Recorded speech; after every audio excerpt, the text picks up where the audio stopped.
আসসালামু আলাইকুম বিয়াস, আশা করি সকলেই ভালো আছেন। তো মেসেঞ্জারের কিন্তু কেউ যদি কল দেয় সবাই মেসেঞ্জারে কিন্তু একই রিংটোন বা একই রিংটোনই কিন্তু বাজতে থাকে।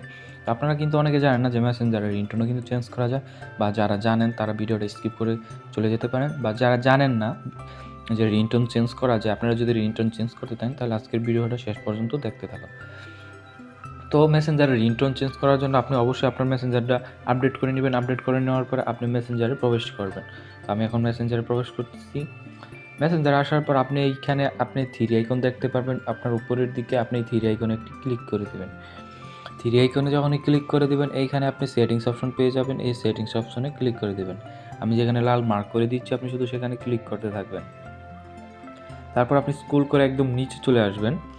নিচে চলে আসার পর আপনি এইখানে একটা নোটিফিকেশন নামে একটা অপশন পেয়ে যাবেন। এই যেখানে দেখতে পাচ্ছেন নোটিফিকেশন সাউন্ড।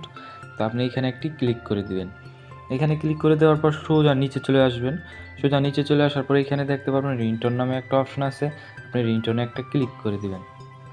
এইখানে ক্লিক করে দেওয়ার পর কিন্তু আপনি উপরে দেখবেন টিকমার দেওয়া, যেটা কিনা সবার মোবাইলে কিন্তু মেসেঞ্জারে কল আসলে যেই রিংটোনটা বাজে ওইটা কিন্তু উপরে দেওয়া। তারপর কিন্তু এখানে কিন্তু অসংখ্য রিংটোন আছে, আপনি এখানে দেখতে পারতেছেন অনেকগুলো কিন্তু রিংটোন আছে।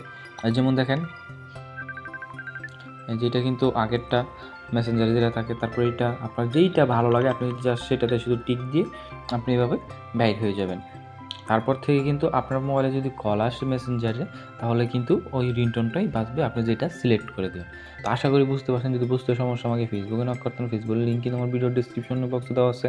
এতক্ষণ সঙ্গে থাকার জন্য আপনাদেরকে অসংখ্য ধন্যবাদ।